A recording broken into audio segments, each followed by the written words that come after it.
చెప్పేది ఒకటే, మీ మహిళలను కూడా, ఇంట్లో ఉన్న మహిళలందరినీ కూడా ఇలాంటి పెట్టి సంఘం వాటిని ప్రత్యేకంగా తీసుకురావాల్సిందిగా నేను మనస్ఫూర్తిగా కోరుకుంటున్నాను.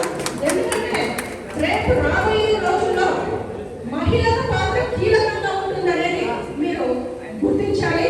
ఈ మహిళలు ఉంటే కూడా సంపూర్ణ కుటుంబంగా ఉంటుంది. ఏ సభలకు వెళ్ళినా సంతోషంగా మీరు హ్యాపీగా మాట్లాడగలుగుతారు, హ్యాపీగా ఉండగలుగుతారు. గవర్నమెంట్ స్టాఫ్ కూడా ఫైట్ చేయాలన్నప్పుడు మహిళలు ఉంటే ఒక ప్రత్యేకత కనిపిస్తుంది. పురుషులు ఎంతమంది నిలబడి ఫైట్ చేసినా జరగని మహిళలు రోడ్ల మీదకి వచ్చి ఖచ్చితంగా ఫైట్ చేస్తే గవర్నమెంట్ తలవంచక తప్పదు. కాబట్టి దీన్ని విన్నవించుకోవడానికి ఈ అవకాశాన్ని నేను వాడుకుంటున్నాను. మీరందరూ కూడా రేపు రాబోయే రోజుల్లో ప్రతి జిల్లా నుంచి కూడా మహిళా కమిటీలను దృఢపరచాలని నేను మనస్ఫూర్తిగా కోరుకుంటున్నాను. మీరందరూ కూడా సపోర్ట్ చేయాలని కోరుకుంటున్నాను.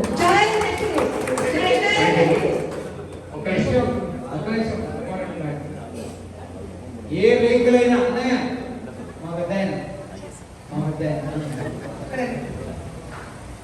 ఎక్కడైనా వాహనం నడవాలంటే ఓటు జరగండి, తొందరపడద్దు, ఆయన దగ్గర రెడ్డి గారు రెడ్డి సంఘం బిల్డింగ్ కట్టేదానికి 20 దేశాలకు పోయినటువంటి గ్రానైట్ క్వాలిటీ ఇసుక